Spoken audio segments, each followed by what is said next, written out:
Tiripon kasubong aga sa Provincial Agriculture Office ang 393 na paraoma sa Banwaan kan Kamalig para sa libreng fertilizer kang opisina asin kang Department of Agriculture. Ang mga benepisyaryo, gikan sa Barangay Ilawod, Barangay Suwa, Barangay Tagaytay, Barangay Tumpa asin Barangay Bariw. Saro sa mga benepisyaryo si Lola Serla na may 12 hektaryang tanumaning paroy. Sabi niya, bintayin ng gad na nakakakuha sinda ng libreng fertilizer na dakula ng katipidan sa inda. Mas magayon nga ni nakaguro ginawa kami na hindi na nga nabakalon subunos, hindi binakal subini. Amo yan kwa naman, dakalang katabangan sa ating gobyerno.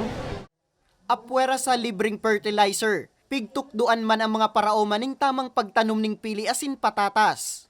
Manungod sa pili, nagpapatraining po kami, pili nursery establishment, asexual propagation, processing, iba po kami. Nagtitraining kami dyan, nagpa-process, then resin tapping. So pag kuha po kandagta.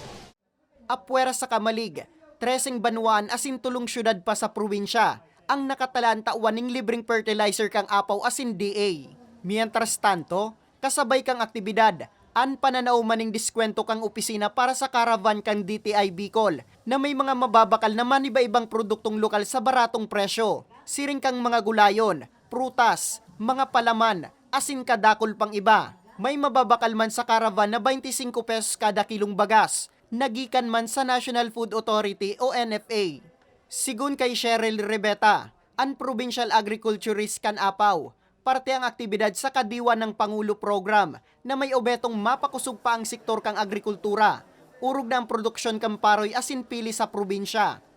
Ini-invite po namin dito na magbili ng mga NFA rice. Ito pong malapit sa amin na barangays, Sumlang, Kawangan, then we have the Salugan and Salvacion. Opo.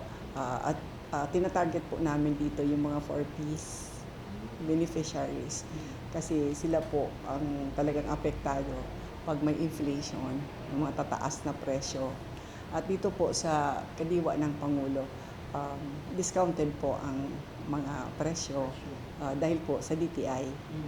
Kaya nga po ang tawag nila ay Diskwento Caravan. Ang nasabing programa, pwede ser sa nang maaprobitsaran tuyong kinsenas asin katapusan sa nakambulan.